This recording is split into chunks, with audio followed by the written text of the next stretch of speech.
ایک سواری کافی ہے، میں جاؤں گا اور میرے ساتھ میرا غلام جائے گا۔ اتنی بڑی ریاست کا حکمران خلیفۃ المسلمین، 22,000 مربع میل پہ جس کا حکم چلتا ہے،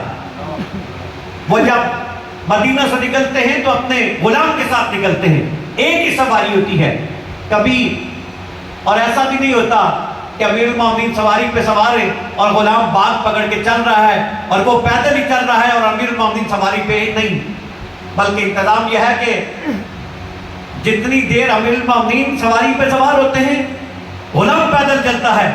پھر اتنا ہی سفر غلام سواری پہ سوار ہوتا ہے اور امیر المومنین پیدل چلتے ہیں۔ اور جب بیت المقدس کے نزدیک پہنچے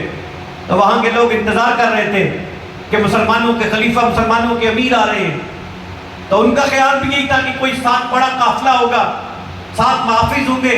سواریاں ہوں گی، ساز و سامان ہوگا، پروٹوکول ہوگا۔ لیکن امیر المومنین تشریف لاتے ہیں تو انہوں نے دیکھا 2 بندے ہی آ رہے ہیں، ایک سواری پہ سوار ہے، ایک پیدل چل رہا ہے، تو وہ حیرت میں ہوئے کہ مسلمانوں کا امیر ہے، خلیفہ ہے، اور ایک بندے کے ساتھ ہی آ گیا ہے، اور انہوں نے یہ سمجھا دور سے کہ یہ جو سواری پہ سوار ہے یہ مسلمانوں کا امیر ہے، اور جو پیدل چلتا ہوا نظر آ رہا ہے یہ کوئی اس کے ساتھ آنے والا ہم سفر ہے۔ لیکن جب قریب آئے تو پتہ چلا نہیں، جو سواری پہ سوار ہے وہ امیر المومنین کا غلام ہے، اور امیر وہ ہے جو باغ ہاتھ میں لیے پیدل چل رہا ہے۔ حضرات گرامی، رحمت عالم صلی اللہ علیہ وآلہ وسلم نے فرمایا کہ الفقر فخری، میں اپنے فقر پہ فخر کرتا ہوں، اور رحمت عالم صلی اللہ علیہ وآلہ وسلم کے اصحاب کی سیرت دیکھیں گے تو اس میں بھی فقر کا یہ رنگ نظر آئے گا، سرکار کی آل کی سیرت کو دیکھیں گے تو اس میں بھی فقر کا یہ رنگ نظر آئے گا۔ میں عرض کر رہا تھا کہ سرکار کے وہ اصحاب جن میں فقر کا یہ رنگ غالب نظر آتا تھا، نمایاں نظر آتا تھا، ان میں سے ایک حضرت سیدنا عمار بن یاسر رضی اللہ تعالیٰ عنہ تھے۔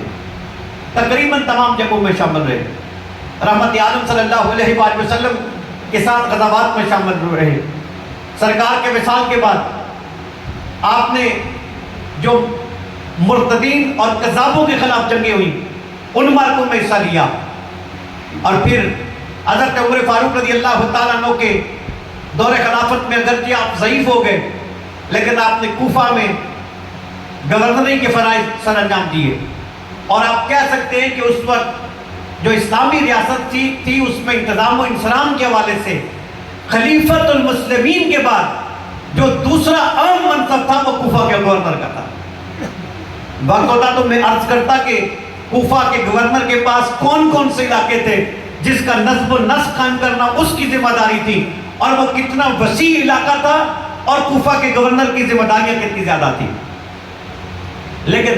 آپ نے تقریباً 19 مہینے کے قریب یہ فریضہ یا اس سے کچھ زائد یہ فریضہ سر انجام دیا۔ پھر اس کے بعد آپ نے بارگاہ خلافت سے معذرت کر لی کہ اب میری صحت اور حالات اجازت نہیں دیتے کہ میں اس ذمہ داری کو مزید زیادہ بہتر طریقے سے ادا کر سکوں، تو بارگاہ خلافت میں آپ کی اس درخواست کو شرف قبولیت سے نوازا گیا۔ اس کے بعد یہاں پر ایک بات اور بھی عرض کر دوں کہ جس وقت حضرت حذیفہ بن یمان رضی اللہ تعالیٰ عنہ کا وصال ہوا تو چونکہ آپ رحمت عالم کے رازدار تھے، سرکار نے رازوں کا امین بنایا تھا آپ کو،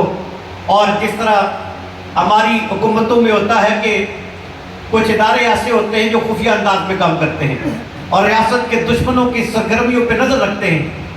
سرکار کی ظاہری حیات مبارکہ میں ریاست مدینہ میں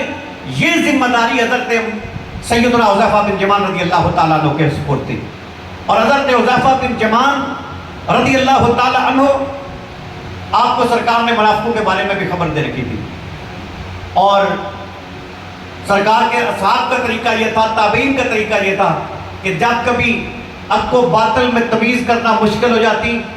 تو مسلمان دیکھا کرتے کہ حضرت حذیفہ کس طرف ہے، جس طرف حضرت حذیفہ چلتے اہل ایمان بھی اسی رستے پہ چلا کرتے۔ جس وقت حضرت حذیفہ کے وصال کا وقت آیا، آخری وقت تھا، تو کچھ صحابہ، کچھ تابعین اہل محبت آپ کی بارگاہ میں حاضر تھے، عرض کی کہ اے صحابی رسول، آج تک جب بھی مشکل وقت آیا حق و باطل کی تمیز مشکل ہو گئی، تو ہم نے آپ کی ذات کی طرف دیکھا، اور جس رستے پر آپ چلے ہم بھی اسی رستے پر چلے۔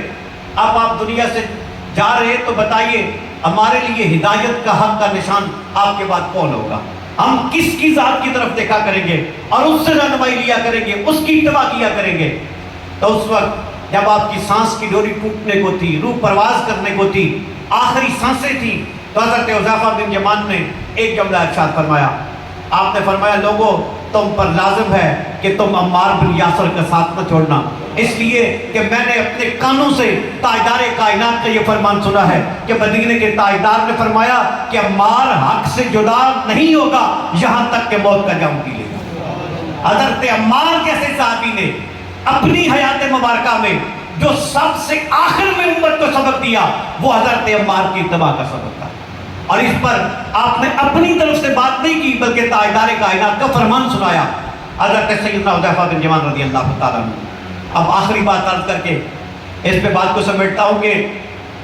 حضرت عمار بن یاسر رضی اللہ تعالیٰ عنہ سرکار نے ارشاد فرمایا تھا کہ عمار تجھے قتل کیا جائے گا اور تو حق کی طرف بلا رہا ہوگا، اس وقت تو حق پہ ہوگا، اور سرکار نے فرمایا تھا کہ آخری چیز جو تو نوش کرے گا وہ دودھ کا ایک پیالہ ہوگا، اور اس کے بعد تو اپنی جان رب کی بارگاہ میں پیش کر دے گا۔ اب دیکھیے کہ